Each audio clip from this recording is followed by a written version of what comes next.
Assalomu alaykum, hurmatli tomoshabinlar. Bugun men pensionerlar uchun juda muhim bo'lgan masalani oddiy tilda tushuntirib beraman. O'zbekiston prezidenti imzolagan va pensiya yoshidagi fuqarolarga bevosita ta'sir qiladigan 6 ta muhim qonunchilik o'zgarishi haqida gaplashamiz.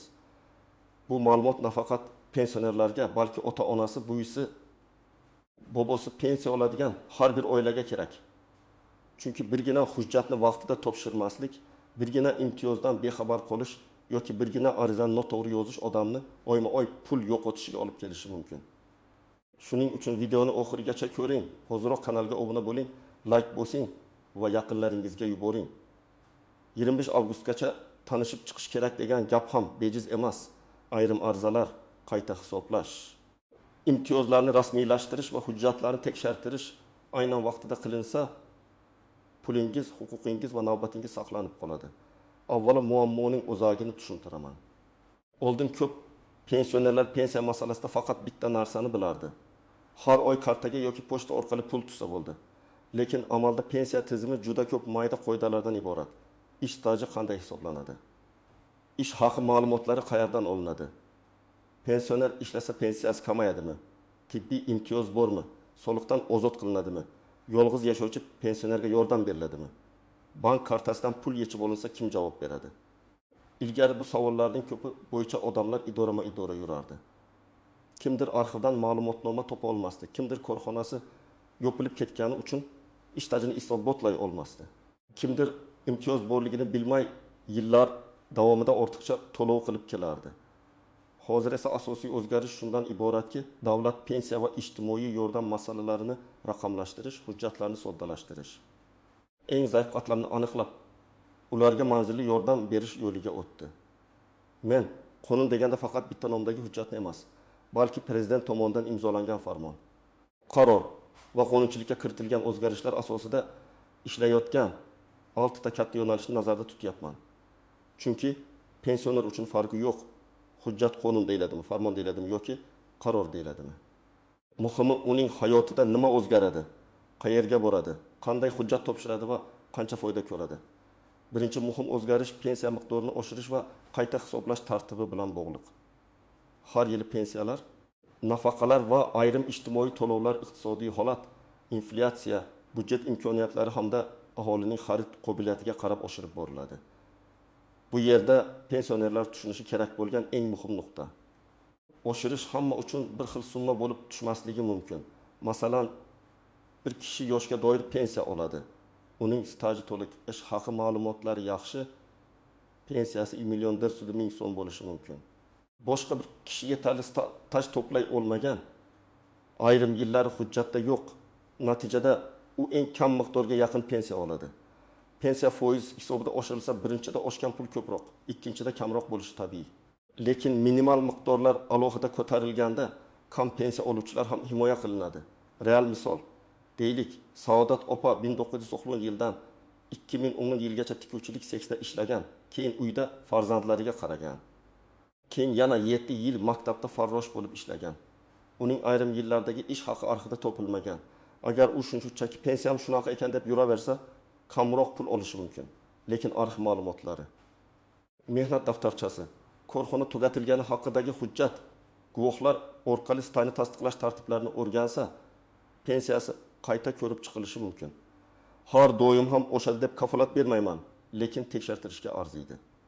Ayniqsa Sovet davrida, kolxozda, zavodda, maktabda, tibbiyotda, qurilishda ishlaganlar hujjatlarini bir marta batafsil tekshirtirishi zarur. Ikkinchi o'zgarish ishlayotgan pensionerlar masalasi. Oldin ko'pchilik orasida pensioner ishlasa pensiyasi kesiladi, ishga kirsa puldan ayriladi, rasmiy ishlama pensiyan kamayadi degan qo'rquv juda kuchli edi. Hozirgi yondashuvda davlat pensiya yoshidagi insonning ishlashini jazolash emas, aksincha u tajribasidan foydalanishini, daromad topishini qo'llab-quvvatlashga harakat qilmoqda. Ko'p hollarda ishlayotgan pensioner o'z pensiyasini to'liq olish huquqiga ega. Bu ayniqsa o'qituvchi, shifokor, muhandis, hisobchi, ustoz hunarmand, qishloq xo'jaligi mutaxassisi kabi kasblar uchun muhim. Misol uchun, Anvar aka 63 yoshda pensiyaga chiqqan, lekin maktabda fizika o'qituvchi sifatida yarim stavkada ishlamoqda. U har oy pensiyasini ham, ish haqini ham oladi. Bu yerda muhim jihat ish beruvchi uni norasmiy ishlatmasligi kerak. Norasmiy ish bugun qulay ko'ringani bilan ertaga soliq, sug'urta, mehnat nizosi, ishlab chiqarishdagi jarohat, ish haqi to'lanmasligi kabi muammolarda pensionerni himoyasiz qoldiradi. Agar siz pensioner bo'lib ishlayotgan bo'lsangiz, mehnat shartnomangiz bormi? Buyruq rasmiylashtirilganmi? Oylik bank orqali tushyaptimi? Bularni tekshiring. Chunki rasmiylik sizning foydangizga ishlaydi. 3. o'zgarish pensiyani tayinlashda hujjatlarni soddalashtirish va elektron ma'lumotlardan foydalanish bilan bog'liq. Avvallari odam pensiyaga chiqish uchun o'nlab eshiklarni taqillatardi.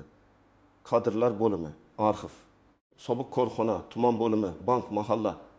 Hozir ko'plab ma'lumotlar elektron bazalar orqali olinmoqda.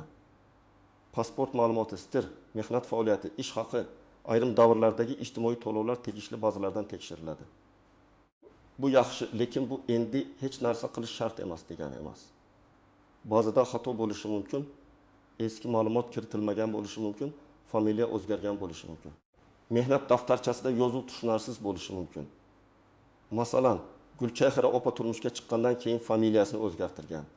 Mehnat daftarchasining bir qismida qizlik familiyasi, keyingi qismida turmushdagi familiyasi yozilgan. Agar nikoh guvohnomasi yoki familiya o'zgarishini tasdiqlovchi hujjat ilova qilinmasa, ayrim davrlar bo'yicha savol tug'ilishi mumkin. Yana bir misol. Baxtiyor aka 1995 yildan 1992 yilgacha kolxozda ishlagan. Lekin mehnat daftarchasiga faqat qabul qilindi, yozilgan. Ishdan bo'shagan sanasi yo'q. Bunday holatda arxidan qo'shimcha ma'lumot so'raladi. Demak, elektron tizim yordam beradi, lekin eski hujjatlarni tartibga solish baribir kerak. 4. o'zgarish yolg'iz nogironligi bor, kam ta'minlangan yoki parvarishga muhtoj pensionerlarni manzilli qo'llab-quvvatlash bilan bog'liq. Bu yerda hamma pensionerga bir xil yordam beriladi deb tushunmaslik kerak. Davlat ijtimoiy yordamni asosan ehtiyoj darajasiga qarab beradi. Kimdir farzandlari bilan yashaydi, daromadi bor, uy-joyi yaxshi. Dori-darmon xarajatlari katta emas. Kimdir esa yolg'iz, farzandlari chetda, sog'lig'i og'ir, uyini isitishga qiynaladi, dori ololmaydi. Mana shunday insonlar mahalla ijtimoiy xodim. Inson ijtimoiy xizmatlar markazlari orqali aniqlanishi va ularga yordam ko'rsatilishi mumkin. Misol, 72 yoshli Mahmud ota yolg'iz yashaydi, pensiyasi 1.200.000 so'm, qishda gaz va elektr to'lovi oshadi. Oyiga 400.000 so'mlik dori ichadi. Agar u hech kimga aytmayman, uyat bo'ladi deb o'tirsa, tizim uni ko'rmay qolishi mumkin. Mahalla raisi, hokim yordamchisi, xotin-qizlar faoli yoki ijtimoiy xodimga murojaat qilsa, uning holati o'rganiladi. Ayrim hollarda moddiy yordam, parvarish xizmati, oziq-ovqat yordami, reabilitatsiya vositalari, sanatoriy yo'llanmasi yoki boshqa xizmatlar masalasi ko'rib chiqiladi. Men bu yerda eng muhim maslahatni beraman. Yordam so'rash uyat emas. Pensiya yoshiga yetgan inson davlatga yillar davomida mehnat qilgan. Endi kerak paytda tizimdan foydalanish tabiiy. 5. o'zgarish tibbiy xizmat, dori-darmon, sanatoriy va reabilitatsiya masalalariga tegishli. Pensionerlar uchun eng katta xarajat ko'pincha oziq-ovqat emas, aynan dori bo'ladi. Qon bosimi, qandli diabet, yurak kasalligi, bo'g'im og'rig'i, ko'z, eshitish. Operatsiya xarajatlari pensioner oilasini qiynaydi. Shuning uchun tibbiyotdagi imtiyozlar, bepul ko'riklar, oilaviy poliklinika orqali yo'llanmalar, nogironligi bor shaxslar uchun reabilitatsiya vositalari. Ayrim toifadagi fuqarolar uchun bepul dori ro'yxatlari juda muhim. Bu yerda ko'pchilik qiladigan xato, dorixonaga borib, hamma dorini o'z puliga oladi. Keyin menga hech qanday imtiyoz yo'q ekan deydi. Aslida birinchi qadam oilaviy shifokordan boshlanadi. Sizda surunkali kasallik bo'lsa, dispanser nazoratida turishingiz, tashxisingiz hujjatda to'g'ri yozilishi kerak bo'lsa, to'g'ri mutaxassis xulosasi bo'lishi lozim. Masalan, qandli diabet bilan ro'yxatda turgan pensioner insulin yoki ayrim dori ta'minoti bo'yicha alohida tartiblardan foydalanishi mumkin. Nogironligi bo'lgan pensioner qo'ltiqtayoq, eshitish moslamasi, aravacha, protez ortopediya vositalari bo'yicha murojaat qilishi mumkin. Har bir holat individual, lekin so'ramagan odam ko'pincha ololmaydi. 6. o'zgarish soliq, kommunal to'lov. Bank va meros masalalarida pensioner huquqlarini himoya qilishga borib taqaladi. Ko'p pensionerlar faqat pensiya bo'limiga e'tibor beradi. Lekin uy-joy, yer solig'i, mol-mulk solig'i, notarial harakatlar, bank kartasi xavfsizligi kabi masalalar ham bevosita pulga ta'sir qiladi. Ayrim pensionerlar qonunchilikda belgilangan soliq imtiyozlaridan foydalanishi mumkin. Lekin bu imtiyoz avtomatik qo'llanmasligi yoki ma'lumotlar yangilanmagan bo'lishi mumkin. Shuning uchun soliq organidagi shaxsiy ma'lumotlaringiz, kadastr hujjatlaringiz, uy kimning nomida ekani, imtiyoz qaysi obyektga tatbiq etilishi kabi jihatlarni tekshirish kerak. Oddiy misol, bir pensioner opa yashayotgan uyi o'z nomida deb o'ylaydi, lekin kadastrda uy hali marhum turmush o'rtog'i nomida turadi. Natijada soliq imtiyozi to'g'ri qo'llanmasligi, meros hujjatlari rasmiylashtirilmagani uchun keyinchalik farzandlar o'rtasida nizo chiqishi mumkin. Yana bir misol, bank kartasiga pensiya tushadi. Lekin pensioner telefoniga kelgan kodni begona odamga aytib yuboradi. Firibgarlar pulni yechib oladi. Qonni himoya qiladi. Bank va ichki ishlar organlariga murojaat qilish mumkin, lekin pulni qaytarish har doim ham oson emas. Shuning uchun men har doim aytaman. Karta kodi, SMS kod, PIN kod, pasport rasmi va plastik karta raqami telefonda hech kimga aytmang. Pensiya bo'limidanman, bankdanman, kompensatsiya tushiramiz desa ham ishonmang. O'zingiz rasmiy raqamga qo'ng'iroq qiling yoki bankka boring. Endi kimlar albatta xavotir olishi va hujjatlarni tekshirtirishi kerakligini aniq aytaman. Birinchidan, pensiyasi juda kam chiqqan, lekin uzoq yil ishlagan insonlar. Agar siz 35 yil ishlagan bo'lsangiz, pensiyangiz atrofingizdagilarnikidan ancha past bo'lsa, sababini biling. Balki ish haqi ma'lumoti olinmagan, balki stajning bir qismi hisobga kirmagan. Balki imtiyozli davr e'tibordan chetda qolgan. Ikkinchidan, mehnat daftarchasida bo'shliq borlar. Uchinchidan, familiyasi o'zgargan ayollar. To'rtinchidan, korxonasi yopilgan, arxivi noma'lum bo'lgan fuqarolar. Beshinchidan, nogironligi bor, lekin qo'shimcha yordam so'ramagan pensionerlar. Oltinchidan, yolg'iz yashaydigan va farzandlardan doimiy yordam olmaydigan keksalar. Kimlar ortiqcha xavotir olmasligi mumkin? Agar pensiyangiz to'g'ri tayinlangan, stajingiz to'liq hisoblangan, har oy to'liq vaqtda tushayotgan, sizda qo'shimcha imtiyozga asos bo'ladigan holat bo'lmasa, vahimaga tushmang. Lekin baribir yilga kamida bir marta ma'lumotlaringizni tekshirtirish zarar qilmaydi. Chunki odam pasportini almashtiradi, bank kartasini o'zgartiradi, yashash manzilini yangilaydi, sog'lig'i bo'yicha yangi tashxis qo'yiladi. Bularning ayrimlari ijtimoiy xizmatlarga ta'sir qilishi mumkin. Endi istisnolar va ko'pchilik bilmaydigan nozik jihatlarga o'tamiz. Birinchi nozik jihat. Pensiya har doim murojaat qilingan sandan yoki qonunda belgilangan sandan hisoblanadi. Odam 5 yil oldin huquqi bo'lganini keyin bilib qolsa, hamma holatda ham 5 yillik pulni birdan ola olmaydi. Shuning uchun keyin boraman demang. Ikkinchi nozik jihat. Og'zaki gap hujjat bo'lmaydi. Menga mahallada shunday deyishdi. Qo'shnim o'lgan ekan, telefon qilgan odam va'da berdi degan gaplar yetarli emas. Arza yozing. Ro'yxatdan o'tkazing. Javobni yozma yoki elektron shaklda oling. Uchinchi nozik jihat. Hamma imtiyoz ham hamma pensionerga tegishli emas. Ayrim imtiyozlar faqat nogironligi bo'lgan shaxslarga. Ayrimlari urush yoki mehnat fronti qatnashchilariga, ayrimlari yolg'iz keksalarga, ayrimlari kam ta'minlangan oilaga, ayrimlari ma'lum kasb egalariga tegishli bo'ladi. Shuning uchun men pensionerman. Demak, hammasi menga berilishi kerak deb emas. Mening holatim qaysi toifaga kiradi deb yondashish kerak. To'rtinchi nozik jihat, daromad va mulk holati tekshirilishi mumkin. Agar siz moddiy yordam so'rasangiz, oilaviy daromad, farzandlar, uy-joy, avtomobil, boshqa mulklar bo'yicha ma'lumotlar o'rganilishi ehtimoli bor. Bu normal jarayon, chunki yordam eng muhtojlarga yetib borishi kerak. 5-nozik jihat. Ishonchnoma bilan pensiya olish masalasida ehtiyot bo'ling. Ba'zi keksalar farzandi yoki qarindoshiga karta va PIN kodini berib qo'yadi. Bu oila ichida ham muammo tug'diradi.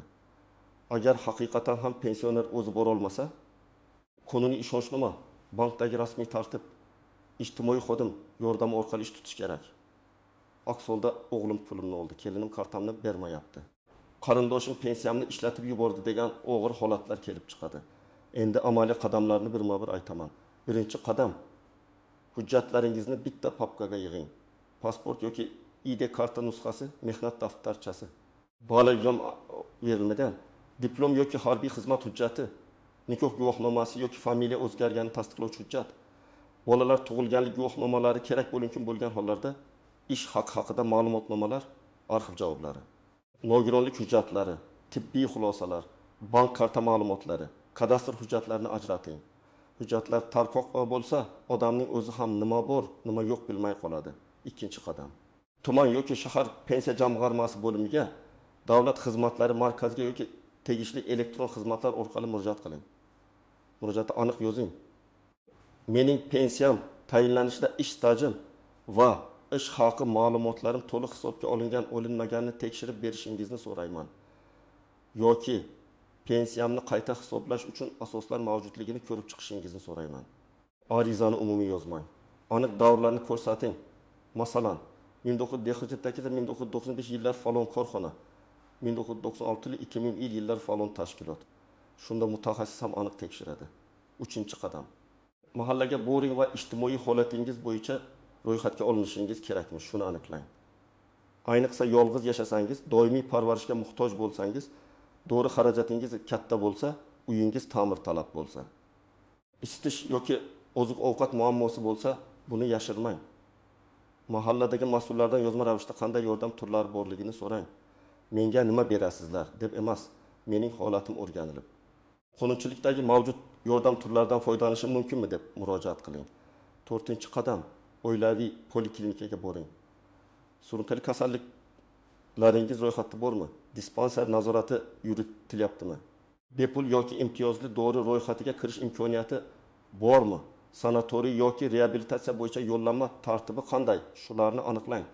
Shifokordan faqat retsept emas, kerak bo'lsa yozma xulosa, tibbiy ko'rik natijasi. Tashxis va tavsiyalarni oling. Bu keyingi yordamlar uchun asos bo'ladi. 5-qadam, soliq va kadastr ma'lumotlarini tekshiring. Uyingiz kimning nomida? Sizga imtiyoz qo'llanganmi? Qarzdorlik chiqmaganmi? Noto'g'ri hisob-kitob yo'qmi? Buni bilib oling. Agar telefon ishlatsangiz, soliq ilovasi yoki MyPontdagi uz orqali qarash mumkin. Bo'lmasa farzandingiz yordam bersin yoki davlat xizmatlari markaziga boring. Pensioner uchun 1000 so'm ham pul. Ortiqcha soliq yoki noto'g'ri qarzdorlikni vaqtida to'xtatish kerak. 6-qadam, bank xavfsizligini kuchaytiring. Pensiya tushadigan kartangizni begonalarga bermang. SMS kodini hech kimga aytmang. Telefoningizga notanish ilova o'rnatmang. Agar 25 avgustgacha kompensatsiya olasiz, mana shu havolaga kiring degan xabar kelsa bosmang. Rasmiy ma'lumot faqat davlat organlari, bankning rasmiy raqami, rasmiy saytlar va shaxsiy kabinetlar orqali tekshiriladi. Firibgarlar aynan pensionerlarni nishonga oladi, chunki ular ishonuvchanroq bo'ladi. Men buni qo'rqitish uchun emas, himoya qilish uchun aytyapman. 25 avgust masalasiga alohida to'xtalaman. Agar sizga biror tashkilotdan, mahalladan, pensiya bo'limidan, bankdan yoki poliklinikadan 25 avgustgacha hujjat olib keling. 25 avgustgacha ariza topshiring. 25 avgustgacha ro'yxatdan o'ting degan xabar kelgan bo'lsa, uni e'tiborsiz qoldirmang. Lekin internetdagi har qanday sarlavhaga ham darrov ishonmang. Eng to'g'ri yo'l rasmiy idoraga qo'ng'iroq qiling. O'zingiz boring yoki yaqinlaringizdan birini yuboring. Muddat haqiqimi, kimlarga tegishli, qaysi hujjat kerak, bularni aniqlang. Agar muddat sizga tegishli bo'lmasa, ortiqcha vahima yo'q. Bir kun ham kechiktirmang. Men mutaxassis sifatida eng ko'p ko'radigan xatolarni ham aytib o'taman. 1-xato. Menga baribir hech narsa chiqmaydi deb umuman murojaat qilmaslik. 2-xato. Hujjatlarni farzandlarga topshirib qo'yib, o'zi nazorat qilmaslik. 3-xato. Ariza bermasdan faqat og'zaki so'rab ketish. 4-xato. Firibgarlarga ishonib karta ma'lumotlarini berish. Eski mehnat daftarchasidagi xatolarni vaqtida tuzatmaslik. 6-xato. Tibbiy imtiyozlarni faqat dorixonadan so'rash, aslida esa poliklinikadan boshlash kerakligini bilmaslik. Xulosa qilaman. Pensionerlar uchun 6 asosiy yo'nalish juda muhim. Pensiya miqdori va qayta hisoblash, ishlayotgan pensionerning huquqi, hujjatlarni soddalashtirish, yolg'iz va muhtoj keksalarga manzilli yordam. Tibbiy hamda dori-darmon imtiyozlari, soliq, bank mulk xavfsizligi. Har bir yo'nalishda sizning pulingiz, sog'lig'ingiz va huquqingiz turibdi. Shuning uchun 25 avgustgacha o'zingizga tegishli hujjatlarni bir ko'rib chiqing. Kerak bo'lsa pensiya bo'limi, mahalla, poliklinika, soliq yoki davlat xizmatlari markaziga murojaat qiling. Eng asosiysi hech narsani taxmin bilan qoldirmang, hammasini yozma va rasmiy tekshiring. Agar bu ma'lumot sizga foydali bo'lgan bo'lsa, albatta izohlarda yozing. Siz qaysi hududdansiz? pensiya yoki imtiyoz bo'yicha qanday muammoga duch kelgansiz? Men keyingi videolarda eng ko'p berilgan savollarga alohida javob beraman. Videoga like bosing, kanalga obuna bo'ling va bu videoni ota-onangizga, qo'shnilaringizga, pensioner tanishlaringizga yuboring. Bir odam vaqtida bilgan ma'lumot tufayli o'z haqini olsa, demak bu video bekorga tayyorlanmagan bo'ladi.